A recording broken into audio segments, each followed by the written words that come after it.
You believe your admiration for the great is a virtuous act, a sign of your own high standards and moral aspiring. Yet, beneath the surface of your praise lies a jagged, hidden resentment that you dare not name. This is the mirror of envy, a psychological phenomenon where your gaze upon the successful becomes a silent indictment of your own unlived life. Carl Jung warned that we measure our self-knowledge not by the real psychic facts, but by what the average person in our environment knows of himself. In this brave new world of endless distraction, you have become a mesmerized spectator of a screen, losing your personal values to the mass media. Your admiration is often a mask, a sophisticated camouflage designed to protect a fragile identity that cannot face its own missing elements. To understand why you secretly hate those you admire, we must initiate the shadow protocol and dissect the anatomy of your internal division. The shadow is not a metaphor. It is a moral problem that challenges the whole ego personality. It represents the thing a person has no wish to be, the sum of all those unpleasant qualities we hide from ourselves because they seem socially unacceptable or even evil. However, Jung's most profound insight was that the shadow is not wholly bad. It contains the gold in the dark, like promoting character traits such as normal instincts, appropriate reactions, and creative impulses that convention forbids. When you repress your shadow, it becomes blacker and denser, liable to burst forth suddenly in a moment of unawareness and thwart your best intentions. You have been taught that being good means being compliant, but this is a lethal ignorance that leads to a divided self. By denying your dark side, you have also denied your strength, leaving you as a lifelong psychological cripple who relies on psychotropic crutches. The shadow becomes hostile only when it is ignored or misunderstood, and your secret hatred for the admired is its way of screaming for recognition. We do not see the world as it is. We see it as a shifting phantasmagoric world colored by our own internal states. Projection is the mechanism by which we export our unconscious traits onto those around us. When you admire someone with an intense fervor, you are often projecting positive aspects of your own character that remain hidden in your shadow. You feel a sense of moral inferiority because you believe the excellence you see in them is absent in you. Jung noted that a particular sensitivity to a trait in another is a good sign that the trait has existed in your own darkness for too long. Your secret hatred is the egoist's defense against the realization that you have sacrificed your own uniqueness to the collective average.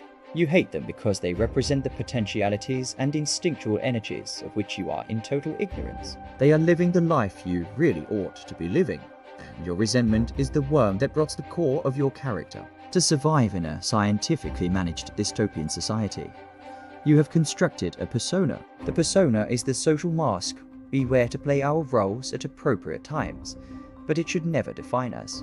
Modern man has made a formidable concession to the external world, a genuine self-sacrifice that drives the ego into identification with the mask. You have become a mirror of what you think others want you to be, a social unit with a diminished responsibility. This discipline in public often goes miserably to pieces in private, leading to affect, phobias, and obsessive ideas. You are less good than you imagine yourself to be, and your niceness is merely an artificial personality that prevents a rebirth of the spirit. You admire the sovereign individual because they have emancipated themselves from the grip of the collective psychosis, while you remain a proselyte of state slavery. Your secret hatred is the reproach of your own being for refusing to embrace your innermost last and incomparable uniqueness.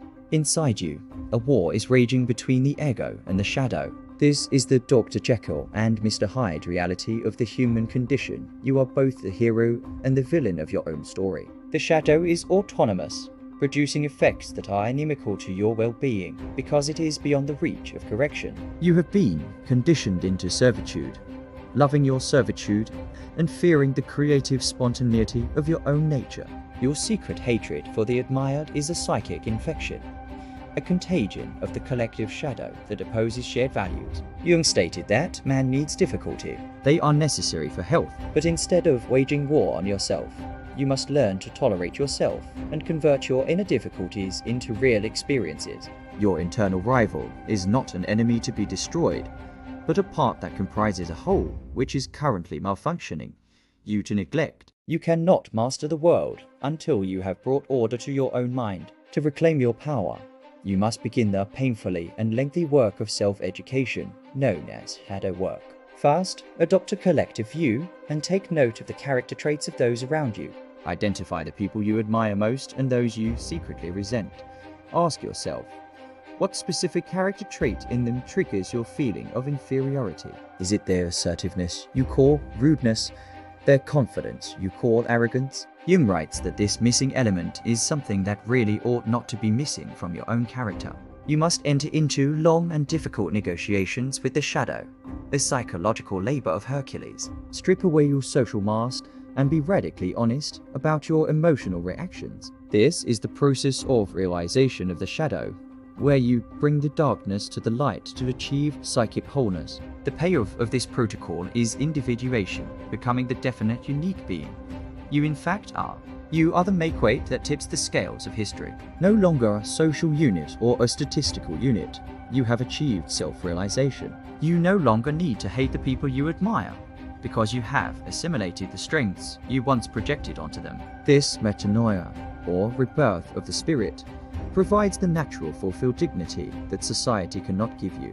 You have extricated yourself from the fatal identity with the group psyche. Your life is now a divine drama, rich in meaning and purpose, justifying your existence in a meaningless world. When you can say, as I am, so I act, you have attained the greatness of character that is your destiny. Master your shadow, or it will master you. Welcome to the protocol.